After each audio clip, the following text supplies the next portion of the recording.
क्या आपको पता है भारत में कितने हाथी हैं और इन हाथियों की जान की क्यों इतनी कीमत है? और शर्म आ जाएगी ये बात जानकर कि हर साल धर्म के नाम पर न जाने कितने हाथियों को बंधक बनाया जाता है। देश भर में हाल ही में केरल में हुए गर्भवती हथनी की मौत पर लोगों में गुस्सा बहुत ज्यादा है। सोशल मीडिया पर लोग उस गर्भवती हथनी के लिए न्याय की मांग कर रहे हैं। हमारी आज की इस वीडियो में मैं आपको बताऊंगी कैसे हर साल हाथियों को मार दिया जाता है, कभी करंट लगकर, तो कभी बम पटाखों से भरे फल फ्रूट्स खिलाकर, तो कभी ट्रेन के आगे आकर। केरल को यूं तो सबसे ज्यादा भारत का लिटरेट स्टेट कहा जाता है। 90% से ज्यादा लोग केरल में पढ़े लिखे हैं, लेकिन इस हरकत के बाद पढ़े लिखे लोगों ने यह साबित कर दिया कि इंसानियत गिर चुकी है।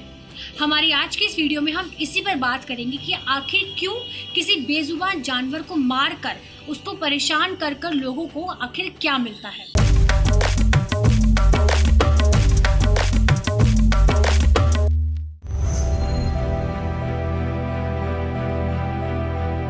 भारत में हाथियों की आबादी 29,964 है। भारत दुनिया के लगभग 60% एशियाई हाथियों का घर है। वहीं साल 2008 से 2018 तक भारत में हाथियों के शिकार की संख्या 429 है। लोग हाथियों का शिकार इसलिए करते हैं ताकि उन्हें मारकर उनके दांत का और उनके सूंड का, जिसे हम ट्रंक कहते हैं, उनकी तस्करी कर सके। केरल में हाथियों की मौत 136, तमिलनाडु में हाथियों की मौत 44, तो वहीं ओडिशा में हाथियों की मौत 41। अब बात करते हैं गिरफ्तार किए गए शिकारियों की संख्या के बारे में। गिरफ्तार किए गए शिकारियों की संख्या 642। इलेक्ट्रोक्यूशन के कारण हाथी की मौत साल 2016 से 17 के बीच में 56, साल 2017 से 18 में 69, तो वही साल 2018 से 19 में 81। अब बात कि ट्रेन दुर्घटना में किन हाथियों की कितने % मौत हुई है। साल 2016 से 17 के बीच 21, साल 2017 से 18 के बीच में 20 हाथियों की, तो वही साल 2018 से 19 में 19 हाथियों की मौत हुई है।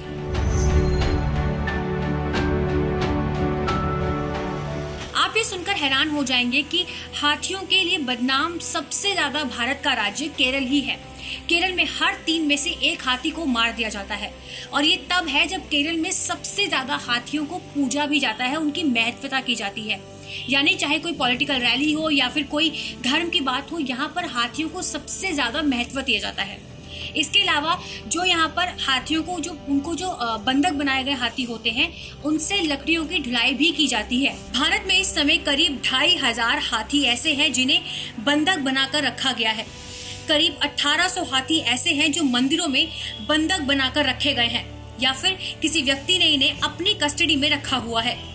केरल में करीब 500 हाथी ऐसे हैं जो बंधक बनाकर रखे गए हैं।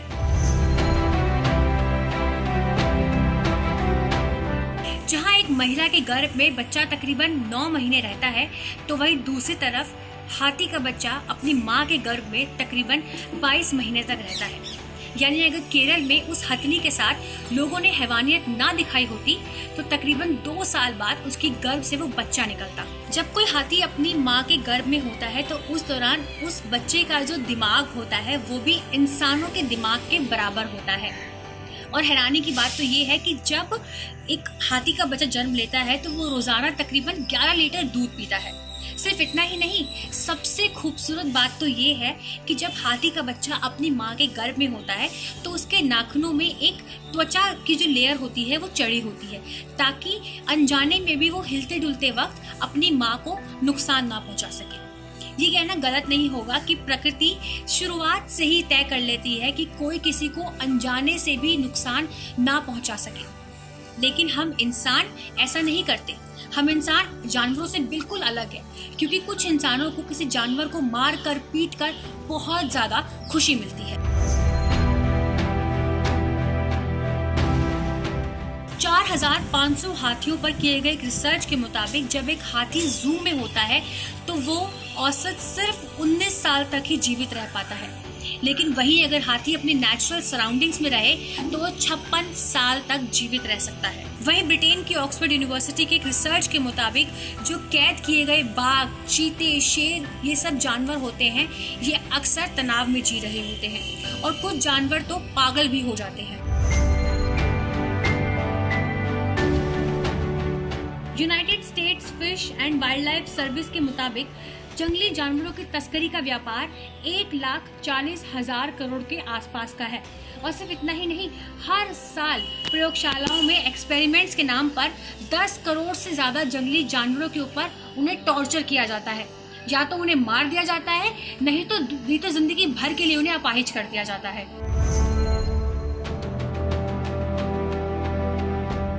एनवायरमेंट मिनिस्ट्री ने साल 2010 में हाथी को नेशनल हेरिटेज एनिमल घोषित कर दिया था। जहां हम इंसान तो अपने साथ हुए किसी भी अपराध के खिलाफ कानून का दरवाजा खटखटा सकते हैं, लेकिन ये बेजुबान नहीं। भारत में वैसे तो किसी भी जानवर को नुकसान पहुंचाना या फिर उसे क्षति पहुंचाना अपराध है, लेकिन ऐसा करने वाले बहुत कम लोगों को सजा हो पाती है। वाइल्ड लाइफ प्रोटेक्शन एक्ट 1972 के तहत जानवरों को क्षति पहुंचाने पर 3 साल तक की सजा और 25,000 रुपए तक का जुर्माना हो सकता है और दोबारा ऐसे करने पर 7 साल तक की सजा हो सकती है। भारतीय संविधान के आर्टिकल 51A(g) में लिखा है कि जानवरों के प्रति प्यार दिखाना ये किसी भी ह्यूमन नागरिक का, यानी किसी भी भारतीय नागरिक का कोर ड्यूटी है। लेकिन आप अपने आसपास देखिए, ऐसे कितने लोग हैं जो इन कोर ड्यूटीज को निभा रहे होते हैं। आपको बता दूं कि जो हाथी होते हैं वो हमेशा ग्रुप में रहना पसंद करते हैं, हमेशा कम्युनिटी स्पिरिट के साथ ही अपनी पूरी जिंदगी बिताते हैं। चाहे ग्रुप में किसी हाथी के बच्चे का जन्म हो या फिर कोई हाथी मर जाए, ये कभी भी दूसरे का साथ नहीं छोड़ते हैं और ये तब तक किसी पर भी हमला नहीं करते हैं जब तक उन्हें डराया ना जाए या फिर उन्हें उकसाया ना जाए। अगर अभी भी किसी जानवर को, किसी पक्षी को या किसी पशु को कैद में देखकर आपको कोई फर्क नहीं पड़ता है और किसी जानवर को मारकर आपको खुशी मिलती है, या फिर आपके सामने कोई इंसान किसी जानवर को मार रहा होता है और आप देखकर भी अनदेखा कर देते हैं, तो यकीन मानिए अब वक्त आ चुका है आपको अपनी सोच बदलनी चाहिए। क्योंकि चाहे जानवर हो चाहे इंसान हो, सभी को जीने का बराबर का अधिकार है। अब आपको इस पर क्या कहना है, आपका क्या रिएक्शन है, मुझे कमेंट सेक्शन में जरूर बताएं। ABP न्यूज़ आपको रखे आगे।